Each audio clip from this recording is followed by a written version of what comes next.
Wa ma kana Allahu mu'adzibahum wa hum yastaghfirun. Allahu akbar. Pada yang pertama, kalau bentuknya kata kerja, berarti pekerjaan banyak dilakukan. Wa ma kana Allahu liyu'adzibahum wa anta fihim. Memang di era Nabi itu ketika sudah mulai mendapatkan kemuliaan, kebaikan, ibadahnya banyak para sahabat. Orang-orangnya taat-taat sehingga memang nggak layak untuk dihukum. Ya. Tapi ketika nabinya telah meninggalkan kita semua, tapi ajarannya kan abadi, diwariskan. Nah, persoalannya sekarang bukan ajarannya, bukan pekerjaannya, bukan amalannya, manusianya mulai banyak yang meninggalkan ajaran itu. Sehingga di antara sebagian mereka memang sudah layak untuk diingatkan, bahkan dihukum.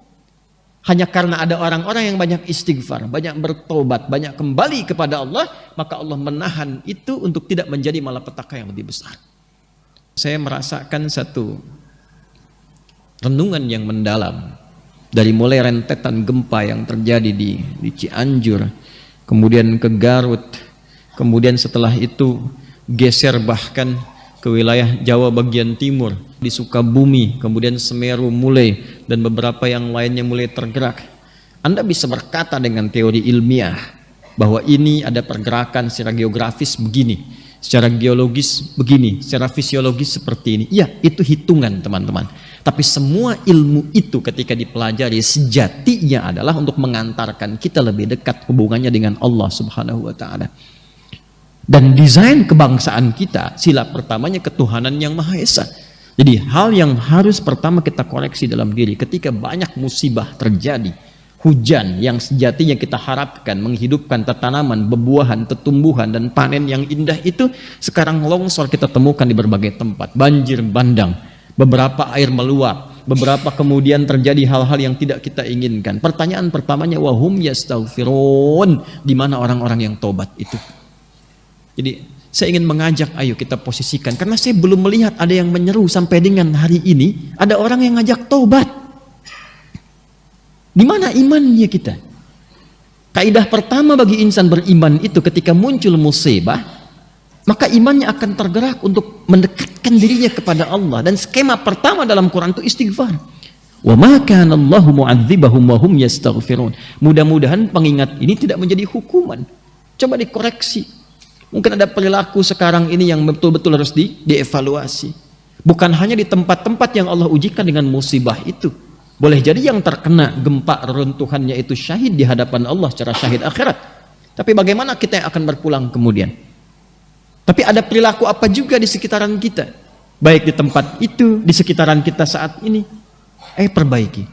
Boleh jadi ada perilaku-perilaku yang tidak disenangi oleh Allah Subhanahu wa ta'ala. Alih-alih yang semua potensi kebaikan bisa kita dapatkan di wilayah negeri yang makmur ini, tapi belum kita rasakan kenikmatan keseluruhannya itu. Maka saya ingin mengajak membuka pertemuan kita di malam ini, perbanyak tobat pada Allah Subhanahu wa ta'ala, perbanyak istighfar, perbanyak istighfar, perbanyak istighfar, yang mudah-mudahan dengan itu mengembalikan suasana hati kita lebih dekat dengan Allah Subhanahu wa ta'ala, dan dengan itu rahmat Allah kembali diturunkan kepada kita untuk meraih berkahnya. Kami punya posko, buat posko di Cianjur, Wahkir, dan itu sudah terlinkkan hampir di wilayah-wilayah di Indonesia yang termitigasi kalau ada bencana-bencana atau musibah-musibah yang seperti kita rasakan. Semeru, kemarin ada ujian, tim kita sudah ada di sana yang menyiapkan alat dan sebagainya. Saya ingin cerita sedikit tentang Cianjur. Saat hari pertama itu terjadi, kita bikin posko sampai terakhir. Sampai sekarang kita siapkan bikin masjid permanen dan beberapa fasilitas umum. Saya bukan ingin cerita tentang rumah yang hancur terkena gempa atau tersapu longsor itu.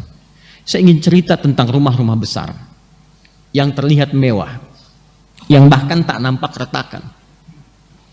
Tapi ketika dilewati, ini nyata ya, karena kami sendiri yang berangkat ke sana, saya berada di sana. Dan alhamdulillah cukup mengetahui, termasuk kisah-kisah yang viral itu kita tahu gitu.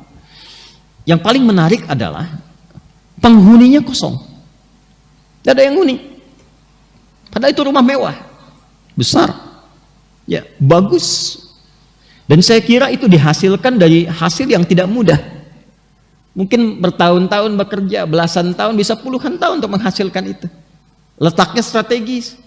Tapi ternyata penghuninya lebih menginginkan dan lebih berminat untuk tinggal di tenda-tenda yang bahkan sebelumnya kurang layak. Jadi daripada menghuni rumahnya yang mewah itu, dia lebih memilih untuk tinggal di tenda. Atau tidak tidur di lapang sekalian tanpa alas, tanpa atap sedikit pun.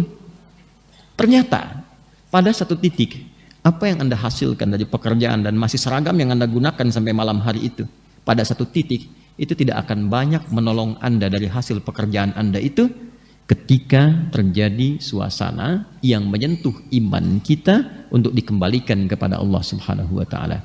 Jadi saya ingin katakan, kalau Anda berangkat gelap, pulang gelap hanya untuk mengumpulkan dunia, akan tiba pada satu masa sepersekian detik itu dunia yang Anda kumpulkan selama puluhan tahun menjadi tidak bernilai di hadapan Anda. Dan yang paling bernilai itu istighfar Anda, takbir Anda. Jadi jangan sampai dipaksa dengan hadirnya gempa yang meruntuhkan baru Anda istighfar, astagfirullah ya Allah, Allahu Akbar. Itu kemana aja kalimat itu? Yang dididik dalam sholat selama 5 waktu dibuka dengan Allahu Akbar, tak pernah dikumandangkan misalnya, apa harus dikasih gempa dulu? Kasih banjir dulu? Kasih longsor dulu? Dikasih musibah dulu? Mana istighfar itu? Ya. Mana tawakal kita kepada Allah? Mana taubat kita kepada Allah? Sedangkan skema taubat dalam Al-Quran itu bukan hanya dilakukan saat seorang hamba melakukan maksiat, bukan.